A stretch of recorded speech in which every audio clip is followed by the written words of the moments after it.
Hello everyone, ये इस series की तीसरी वीडियो है। इस वीडियो में हम क्लास 10 की साइंस के तीसरे चैप्टर को समझेंगे, जिसका नाम है मेटल्स एंड नॉन मेटल्स। इस चैप्टर को भी हम पिछले चैप्टर की ही तरह काफी शॉर्ट टाइम में बेस्ट पॉसिबल एनिमेशन के थ्रू इस तरह से समझेंगे जिससे आपके बोर्ड एग्जाम में हेल्प हो सके। तो चलिए स्टार्ट करते हैं।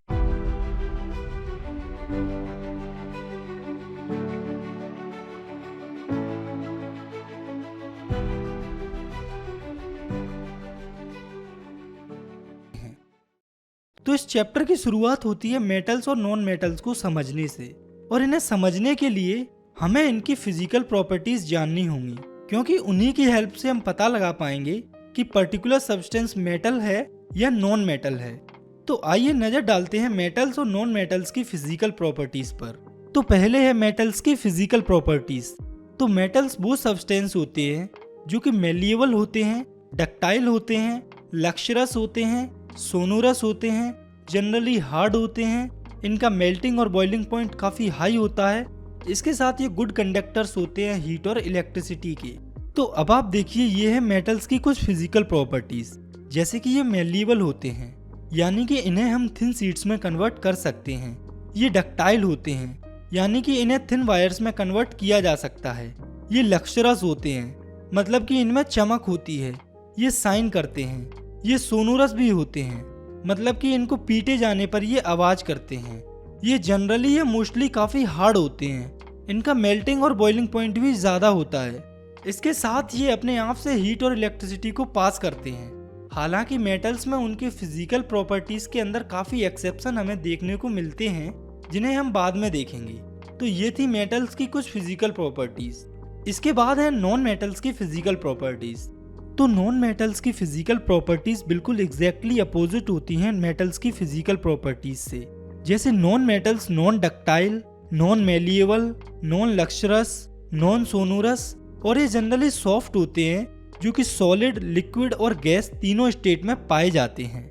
इसके साथ जो नॉन मेटल्स होते हैं वो नॉन कंडक्टर्स होते हैं, यानी कि ये हीट और इलेक्ट्रिसिटी को कंडक्ट नहीं करते, और साथ में ही इनका मेल्टिंग और बॉइलिंग पॉइंट भी काफी कम होता है। तो ये थी मेटल्स और नॉन मेटल्स की कुछ फिजिकल प्रॉपर्टीज। तो मेटल्स और नॉन मेटल्स दोनों की ही फिजिकल प्रॉपर्टीज में काफी एक्सेप्शंस होते हैं, जिन्हें हमें एक एक करके देखना है। तो पहला एक्सेप्शन है कंडक्टिविटी पर। तो हमने देखा है कि नॉन मेटल्स इलेक्ट्रिसिटी को कंडक्ट नहीं करते हैं, लेकिन इसमें एक एक्सेप्शन होता है कार्बन, जो कि ग्रेफाइट के फॉर्म में इलेक्ट्रिसिटी को कंडक्ट करता है। दूसरा एक्सेप्शन है लक्सरस का। तो हमने पढ़ा है कि नॉन मेटल लक्सरस नहीं होते, यानी कि नॉन मेटल्स में चमक नहीं होती है, लेकिन इनमें एक्सेप्शन होते हैं कुछ नॉन मेटल्स जिनके अंदर चमक होती है, जैसे कि आयोडीन और ग्रेफाइट, जो कि नॉन मेटल्स होने के बावजूद भी लक्सरस होते हैं। तीसरा एक्सेप्शन है फिजिकल स्टेट में। तो हमने पढ़ा है मेटल हार्ड होते हैं और सॉलिड्स होते हैं। तो इसमें भी एक्सेप्शन होते हैं, जैसे कि मरकरी, जो कि लिक्विड होता है रूम टेम्परेचर पर। और इसके साथ हमने पढ़ा था कि मेटल्स हार्ड होते हैं, लेकिन कुछ मेटल्स सॉफ्ट होते हैं, जैसे कि alkali metals, for example lithium, sodium, potassium etcetera, जो कि एक्सेप्शन होते हैं हार्डनेस के। ये मेटल्स इतने सॉफ्ट होते हैं कि इन्हें हम नाइफ से कट भी कर सकते हैं। इसी तरह से हमने नॉन मेटल्स के अंदर पढ़ा था कि ये जनरली सॉफ्ट होते हैं, लेकिन नॉन मेटल्स होते हैं उनमें भी एक एक्सेप्शन होता है, जैसे कि कार्बन का एक फॉर्म डायमंड, जो कि काफी ज्यादा हार्ड होता है। इसके बाद एक और अगला एक्सेप्शन है मेल्टिंग और बॉइलिंग पॉइंट पर। तो हमने पढ़ा है कि मेटल्स के मेल्टिंग और बॉइलिंग पॉइंट काफी हाई होते हैं, लेकिन इनमें भी कुछ एक्सेप्शन होते हैं, जैसे कि सोडियम और पोटेशियम, जिनके मेल्टिंग और बॉइलिंग पॉइंट काफी कम होते हैं अदर्स मेटल्स के कंपैरिजन में। वहीं पर हमने ये भी पढ़ा है कि नॉन मेटल्स के मेल्टिंग और बॉइलिंग पॉइंट काफी कम होते हैं, लेकिन इसमें भी एक्सेप्शन होता है, जो कि है डायमंड, जो कि एक नॉन मेटल होता है जिसका मेल्टिंग और बॉइलिंग पॉइंट काफी ज्यादा होता है। तो ये थी मेटल्स और नॉन मेटल्स की कुछ फिजिकल प्रॉपर्टीज और उनके एक्सेप्शंस। इसके बाद है मेटल की दूसरी रिएक्शन, जो कि है वाटर के साथ, यानी कि reactions of metal with water. तो मेटल्स वाटर से रिएक्ट करके मेटल हाइड्रो ऑक्साइड या मेटल ऑक्साइड फॉर्म करते हैं, और साथ में हाइड्रोजन गैस रिलीज होती है। इस रिएक्शन में भी आपको ये याद रखना है कि सभी मेटल्स वाटर से एक जैसे रिएक्ट नहीं करते हैं। अलग अलग मेटल्स अलग अलग तरह से वाटर से रिएक्ट करते हैं। तो मेटल्स की वाटर के साथ रिएक्ट करने की जो इंटेंसिटी होती है वो उसकी केमिकल रिएक्टिविटी पर डिपेंड करती है। जैसे कि कुछ मेटल्स कोल्ड वाटर से रिएक्ट कर लेते हैं, वहीं पर कुछ मेटल्स कोल्ड वाटर से रिएक्ट ना करते हुए सिर्फ हॉट वाटर से रिएक्ट करते हैं। इसके साथ कुछ मेटल्स तो ऐसे भी होते हैं जो कि हॉट वाटर से भी रिएक्ट नहीं करते हैं, वो सिर्फ स्टीम से रिएक्ट करते हैं। वहीं पर कुछ मेटल्स ऐसे भी होते हैं जो स्टीम से भी रिएक्ट नहीं करते। तो कहने का मतलब ये है कि अलग अलग मेटल्स अलग अलग तरीके से वाटर से रिएक्ट करते हैं और ये सब कुछ उनकी रिएक्टिविटी पर डिपेंड करता है। तो आइए अब हम नज़र डालते हैं कुछ मेटल्स की रिएक्शन पर वाटर के साथ। तो कुछ ज़्यादा रिएक्टिव मेटल्स होते हैं जैसे कि सोडियम और पोटेशियम, वो कोल्ड वाटर से रिएक्ट करते हैं वायलेंटली। और सोडियम हाइड्रोक्साइड जो कि एक मेटल हाइड्रोक्साइड होता है वो, और साथ में हाइड्रोजन गैस रिलीज होती है।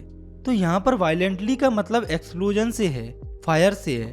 तो जब सोडियम या पोटेशियम रिएक्ट करते हैं कोल्ड वाटर से तो ये काफ़ी जल्दी रिएक्ट करते हैं और इस रिएक्शन में काफ़ी ज़्यादा हीट प्रोड्यूस होती है और इसी हीट के कारण जो हाइड्रोजन इस रिएक्शन में फॉर्म होती है वो आग पकड़ लेती है। तो कहने का मतलब है कि सोडियम और पोटेशियम हाई रिएक्टिव होने के कारण काफ़ी वाइग्रसली कोल्ड वाटर से रिएक्ट कर लेते हैं और ये एक वायलेंट रिएक्शन होती है। इसके बाद जब हम थोड़ा सा नीचे जाते हैं रिएक्टिविटी सीरीज में, यानी कि उन मेटल्स पर जिनकी रिएक्टिविटी इन मेटल्स से कम होती है, जैसे कि कैल्शियम। तो जो कैल्शियम होता है वो भी कोल्ड वाटर से रिएक्ट कर लेता है और कैल्शियम हाइड्रोक्साइड और हाइड्रोजन गैस फॉर्म करता है। पर कैल्शियम की जो रिएक्शन होती है वो उतनी वायलेंट नहीं होती और ना ही कैल्शियम इतना वाइग्रसली कोल्ड वाटर से रिएक्ट करता है। तो जब हम और कम रिएक्टिविटी वाले मेटल्स की बात करते हैं तो वे मेटल्स कोल्ड वाटर से रिएक्ट ही नहीं करते। तो ऐसे में कुछ मेटल्स हॉट वाटर से रिएक्ट कर लेते हैं लेकिन कोल्ड वाटर के साथ नहीं। फॉर एग्जाम्पल जो मैग्नीशियम होता है वो हॉट वाटर से रिएक्ट करता है और मैग्नीशियम हाइड्रोक्साइड और हाइड्रोजन गैस फॉर्म करता है।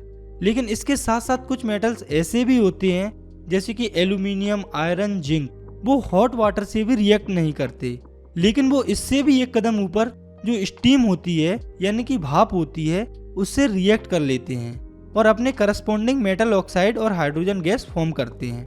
यहाँ पर आपको ये बात याद रखना है कि मेटल्स की जो वाटर के साथ रिएक्शन होती है उसमें मोस्टली मेटल हाइड्रोक्साइड फॉर्म होता है, लेकिन सिर्फ स्टीम के साथ ही जब मेटल की रिएक्शन होती है तो हमें मेटल ऑक्साइड फॉर्म होते हुए दिखता है। जैसे कि आप नज़र डालिए इन रिएक्शंस पर, इनमें जिंक, एल्यूमिनियम और आयरन स्टीम के साथ रिएक्ट कर रही हैं और तीनों में ही उनके अपने करस्पॉन्डिंग ऑक्साइड्स जैसे कि जिंक ऑक्साइड, एल्यूमिनियम ऑक्साइड और आयरन ऑक्साइड फॉर्म हो रहा है और साथ में हाइड्रोजन गैस रिलीज हो रही है। तो ये तो हुई उन मेटल्स की बात जो किसी न किसी फॉर्म में वाटर से रिएक्ट कर लेते हैं, चाहे वो कोल्ड वाटर के फॉर्म में, हॉट वाटर के फॉर्म में या फिर स्टीम के फॉर्म में। लेकिन वहीं पर इसके साथ कुछ मेटल्स ऐसे होते हैं जो रिएक्टिविटी सीरीज में बिल्कुल नीचे होते हैं और वे किसी भी तरीके से वाटर से रिएक्ट नहीं करते हैं। जैसे कि जो सिल्वर और गोल्ड होते हैं वो किसी भी फॉर्म में वाटर से रिएक्ट नहीं करते हैं, ना ही कोल्ड फॉर्म में, ना ही हॉट वाटर फॉर्म में और ना ही स्टीम से। और वाटर से रिएक्ट ना करने का इन मेटल्स का मेन रीजन ये होता है क्योंकि ये बहुत ही ज्यादा कम रिएक्टिव होते हैं। इसके बाद अगली केमिकल रिएक्शन है reaction of metal with acids. तो जो मेटल्स होते हैं वो सिर्फ डाइल्यूट एसिड के साथ ही रिएक्ट करते हैं और ये डाइल्यूट एसिड के साथ रिएक्ट करके सॉल्ट और हाइड्रोजन गैस फॉर्म करते हैं। यहाँ एसिड के केस में भी हमें सेम ही पैटर्न देखने को मिलता है, मतलब अलग अलग मेटल्स अलग अलग तरीके से रिएक्ट करते हैं सेम एसिड के साथ। फॉर एग्जाम्पल जो हाई रिएक्टिव मेटल्स होते हैं जैसे कि सोडियम, मैग्नीशियम और कैल्शियम, वो काफ़ी वायलेंटली रिएक्ट करते हैं डाइल्यूट हाइड्रोक्लोरिक एसिड या डाइल्यूट सल्फ्यूरिक एसिड से हाइड्रोजन गैस और उनके करस्पॉन्डिंग मेटल सॉल्ट्स को फॉर्म करने के लिए। ऐसे ही जो आयरन होता है वो डाइल्यूट हाइड्रोक्लोरिक एसिड और डाइल्यूट सल्फ्यूरिक एसिड के साथ ऊपर वाले मेटल से कम रिएक्टिव होने के कारण स्लोली रिएक्ट करता है। वहीं पर जब हम रिएक्टिविटी सीरीज में और नीचे जाते हैं तो हमें कुछ मेटल्स ऐसे भी देखने को मिलते हैं जैसे कि कॉपर, सिल्वर और गोल्ड, ये डाइल्यूट एसिड जैसे कि HCl और H2SO4 से रिएक्ट नहीं करते हैं। तो आपने अभी देखा कि कुछ मेटल्स ऐसे होते हैं जो डाइल्यूट एसिड से रिएक्ट नहीं करते, यानी वे एसिड्स में डिसॉल्व नहीं होते। तो अब सोचने वाली बात यहाँ पर ये आती है कि क्या कोई ऐसा सॉल्यूशन है जिसमें सारे मेटल्स डिसॉल्व हो जाते हैं? तो इसका जवाब है हाँ। उस सॉल्यूशन का नाम है एक्वा रेगिया। तो एक्वा रेगिया एक फ्रेशली प्रिपेयर्ड मिक्सचर होता है, 1 पार्ट कंसनट्रेटेड HNO3 का और 3 पार्ट कंसनट्रेटेड हाइड्रोक्लोरिक एसिड का। यानी कि जब हम कंसनट्रेटेड, यहाँ पर आपको ये याद रखना है कि इस मिक्सचर में हम एसिड्स को कंसंट्रेटेड फॉर्म में लेते हैं, ना कि डाइल्यूट फॉर्म में। तो जब हम कंसंट्रेटेड HNO3 और कंसंट्रेटेड HCl लेते हैं 1:3 के फॉर्म में, तो हमें एक्वा रेगिया मिलता है। ये जो एक्वा रेगिया होता है वो बहुत ही ज़्यादा कोरोसिव लिक्विड होता है और ये किसी भी मेटल को, यहाँ तक कि गोल्ड और सिल्वर को भी डिसॉल्व कर देता है। और इसके इतना ज़्यादा कोरोसिव होने का मेन रीज़न ये है कि इस मिक्सचर में कंसंट्रेटेड एसिड का यूज होता है, ना कि डाइल्यूट एसिड का। आगे हमें देखना है मेटल्स की रिएक्टिविटी सॉल्ट सॉल्यूशंस के साथ, यानी कि reactivity of metals with salt solutions.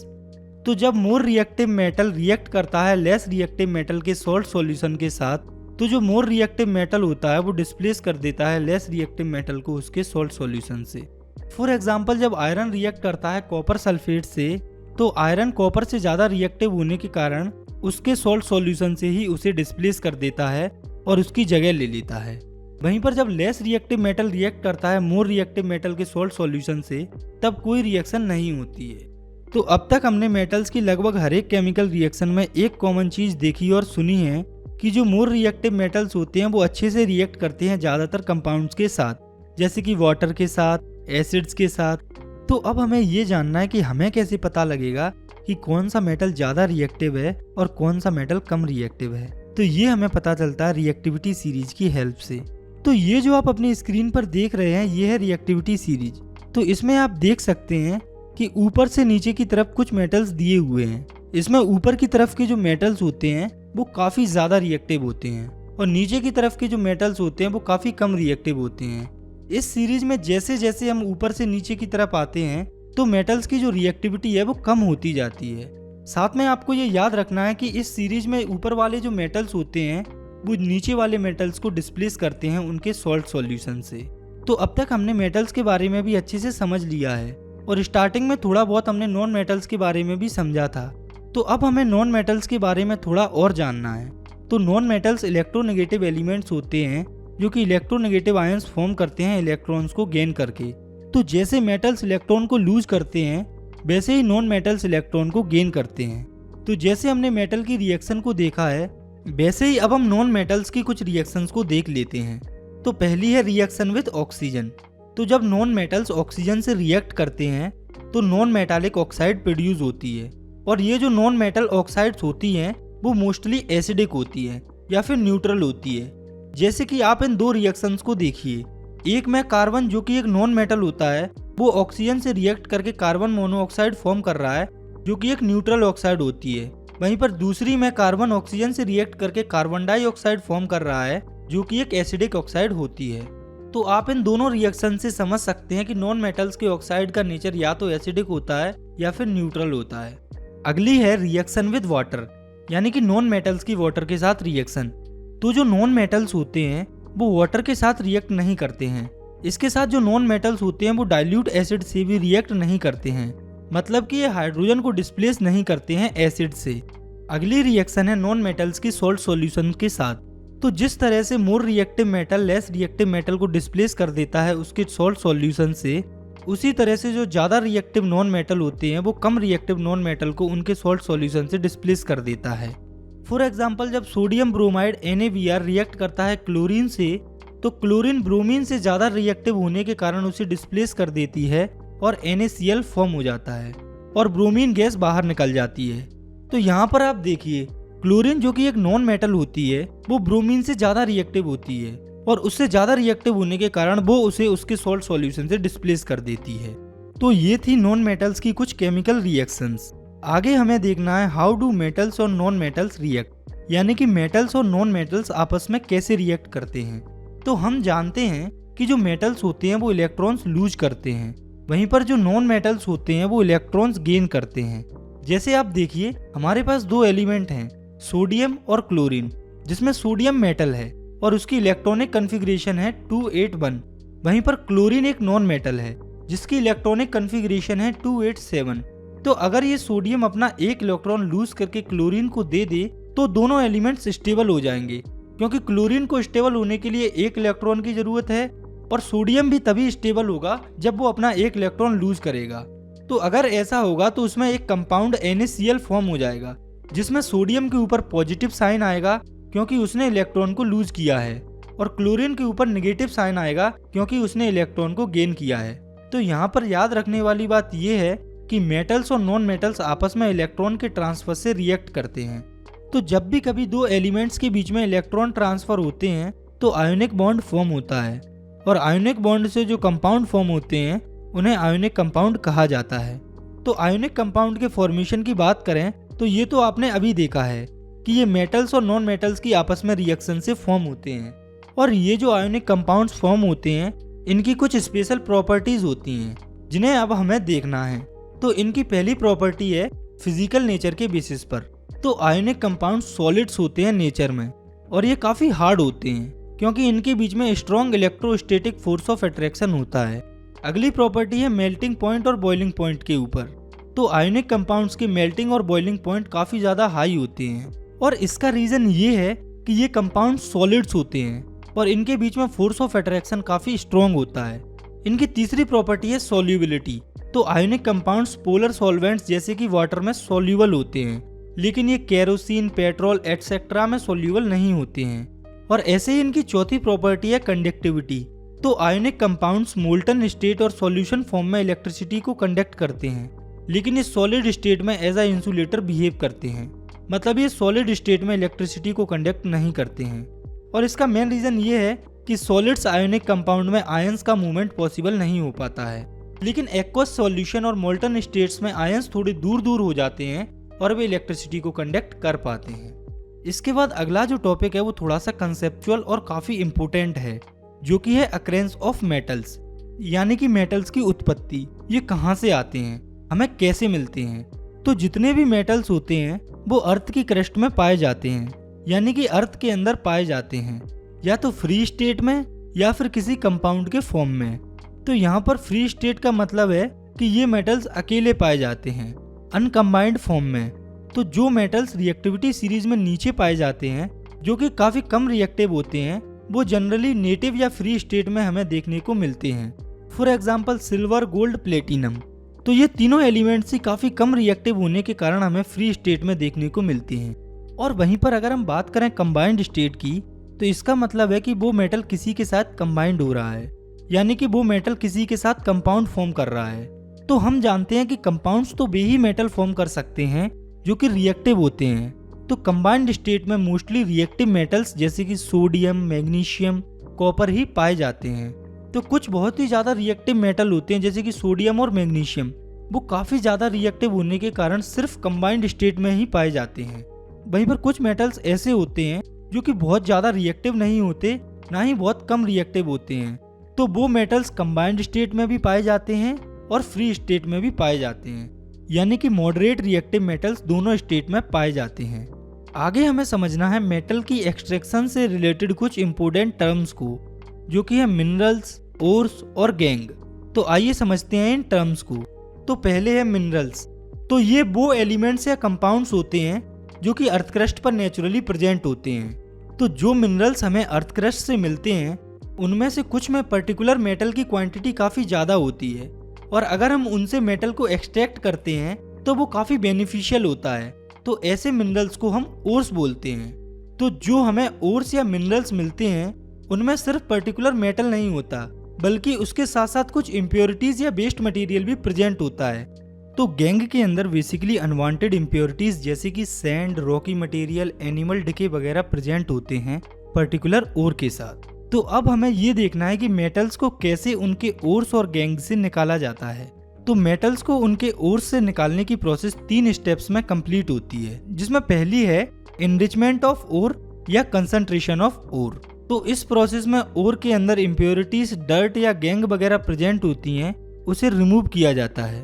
और इम्प्योरिटीज को ओर से रिमूव करने के लिए या ओर के कंसंट्रेशन के लिए कई प्रोसेसेस होती हैं, जैसे कि hydraulic washing, magnetic separation, froth flotation, chemical separation जिसे लीचिंग भी कहा जाता है। तो ये कुछ ऐसी प्रोसेस होती हैं जिनसे हम ओर्स से गैंग को अलग करते हैं। तो अब हमने पहले स्टेप में ओर्स से गैंग को अलग कर लिया है। दूसरे स्टेप में हमें ये देखना है कि कंसंट्रेटेड ओर से मेटल कैसे निकालते हैं, यानी कि conversion of concentrated ore into metals. तो हम जानते हैं रिएक्टिविटी सीरीज में बेसिकली मेटल्स को 3 पार्ट्स में कैटेगराइज किया गया है, जो कि है metals of low reactivity, metals of medium reactivity और मेटल्स ऑफ हाई रिएक्टिविटी। तो ये आप देखिए, ये है रिएक्टिविटी सीरीज के हाई रिएक्टिव मेटल्स, ये है मीडियम रिएक्टिव मेटल्स और ये है लीस्ट रिएक्टिव मेटल्स। तो अब आप नज़र डालिए हमारे इस फ्लो चार्ट पर। इसी की हेल्प से हम सभी मेटल्स की एक्सट्रैक्शन को समझेंगे, चाहे वो मेटल्स लो रिएक्टिविटी सीरीज के हो या मीडियम रिएक्टिविटी सीरीज के या फिर हाई रिएक्टिविटी सीरीज के। तो ओर के कंसंट्रेशन के बाद हम मेटल्स को इन अलग अलग प्रोसेस से एक्सट्रैक्ट कर सकते हैं। तो पहले हम देखते हैं कि जो मीडियम रिएक्टिव मेटल्स होते हैं उनकी एक्सट्रैक्शन। फॉर एग्जांपल हम जिंक ले लेते हैं।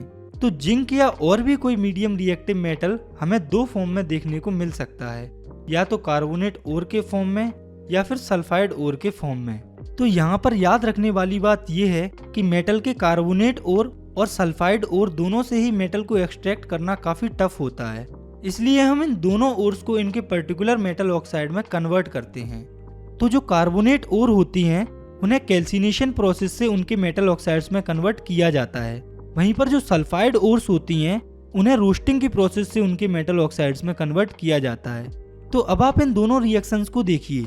इसमें पहली रिएक्शन में जिंक कार्बोनेट जो कि एक मेटल कार्बोनेट है, वो जिंक ऑक्साइड ZnO जो कि एक मेटल ऑक्साइड है उसमें कन्वर्ट हो रहा है। तो आप कैल्सिनेशन के बारे में इतना याद रखें कि इस प्रोसेस में मेटल कार्बोनेट को ऑक्सीजन की एब्सेंस में हीट किया जाता है और वो मेटल ऑक्साइड और कार्बन डाइऑक्साइड में टूट जाता है। जैसे कि इस रिएक्शन में जिंक कार्बोनेट ZnCO3 को हीट किया गया तो वो जिंक ऑक्साइड ZnO और CO2 में टूट गया। और वहीं पर रोस्टिंग वो प्रोसेस होती है जिसमें मेटल सल्फाइड को हीट किया जाता है ऑक्सीजन की प्रेजेंस में और वे मेटल ऑक्साइड में कन्वर्ट हो जाते हैं और सल्फर डाइऑक्साइड फॉर्म होती है। फॉर एग्जाम्पल जब जिंक सल्फाइड को ऑक्सीजन की प्रेजेंस में हीट किया जाता है तो वो जिंक ऑक्साइड में कन्वर्ट हो जाता है और साथ में सल्फर डाइऑक्साइड फॉर्म होती है। तो कैल्सिनेशन की ही तरह रोस्टिंग में आप बस इतना याद रखें कि रोस्टिंग में मेटल सल्फाइड या सल्फाइड ओर्स को ऑक्सीजन की प्रेजेंस में हीट किया जाता है, जबकि कैल्सिनेशन में कार्बोनेट ओर्स को ऑक्सीजन की एब्सेंस में हीट किया जाता है। तो अब आप देखिए कि हमें मेटल ऑक्साइड मिल चुका है। तो अब हमें इस मेटल ऑक्साइड से मेटल को एक्सट्रैक्ट करना है और उसके लिए हम मेटल ऑक्साइड से ऑक्सीजन को रिमूव कर देंगे, यानी कि हम मेटल ऑक्साइड की रिडक्शन कर देंगे। For example ZnO plus carbon gives Zn plus carbon monoxide. तो आप देखिए कि रिडक्शन की प्रोसेस से हमें मेटल ऑक्साइड से मेटल मिल गया है, लेकिन ये जो मेटल हमें मिला है वो पूरी तरह से प्योर नहीं होता है, मतलब ये थोड़ा सा और इम्प्योर होता है। इसको और ज़्यादा प्योर हम करते हैं इलेक्ट्रोलाइटिक रिफाइनिंग की प्रोसेस से, जिसमें एनोड पर हमें जिस मेटल की रिफाइनिंग करनी होती है उसे ले लेते हैं और कैथोड पर प्योर मेटल को ले लेते हैं और हम उसी मेटल का सॉल्ट सॉल्यूशन लेते हैं और इलेक्ट्रोलाइसिस की प्रोसेस कराते हैं, जिससे इम्प्योर मेटल भी प्योर हो जाता है।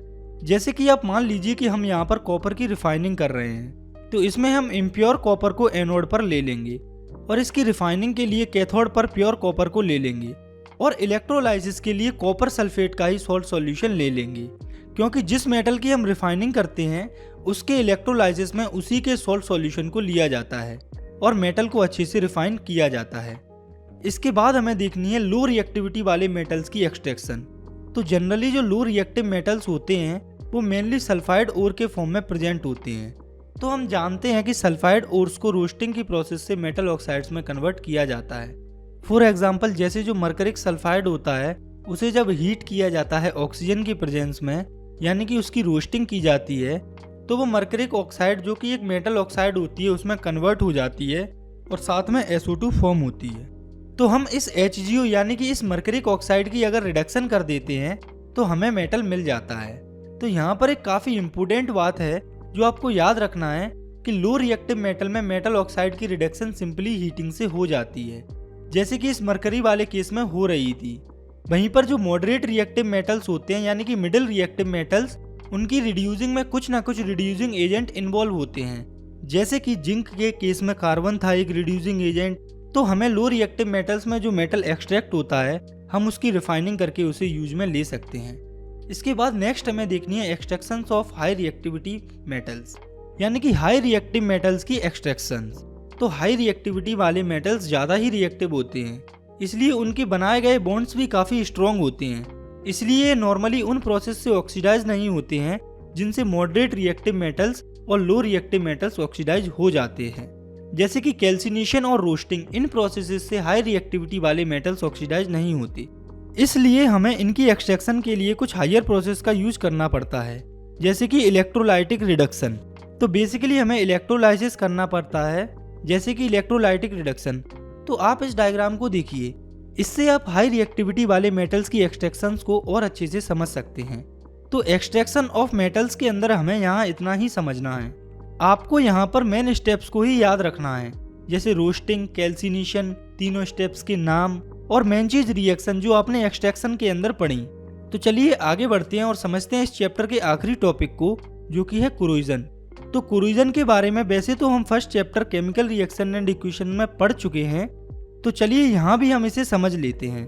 तो जब मेटल्स लंबे समय तक मॉइस्ट एयर या एनवायरनमेंट के कांटेक्ट में आते हैं तो ये कोरोड होना शुरू हो जाते हैं, या कहें कि खराब होने लगते हैं। इस प्रोसेस को कोरोजन कहा जाता है। फॉर एग्जाम्पल, जब सिल्वर लंबे समय तक एयर के कांटेक्ट में आता है तो उसके ऊपर ब्लैक कोट फॉर्म होने लगती है, या फिर जब कॉपर लंबे समय तक मोस्ट कार्बन डाइऑक्साइड के कांटेक्ट में आता है तो उसके ऊपर ग्रीन कलर की कॉपर कार्बोनेट की लेयर फॉर्म होने लगती है। और ऐसे ही जब आयरन भी लंबे समय तक मोस्ट एयर के कांटेक्ट में आता है तो वो कोरोड होने लगता है और उसके ऊपर ब्राउन लेयर आ जाती है। आयरन के केस में कोरोजन को रस्ट कहा जाता है। तो इन तीनों मेटल्स के अंदर कोरोजन से हमें ये पता चलता है कि कोरोजन मोस्ट एयर या मॉइस्चर के कारण ही होता है। तो ये तो हमने देख लिया कि कोरोजन क्या होता है और क्यों होता है। अब हमें ये देखना है कि हम मेटल्स को कैसे कोरोजन से प्रिवेंट कर सकते हैं।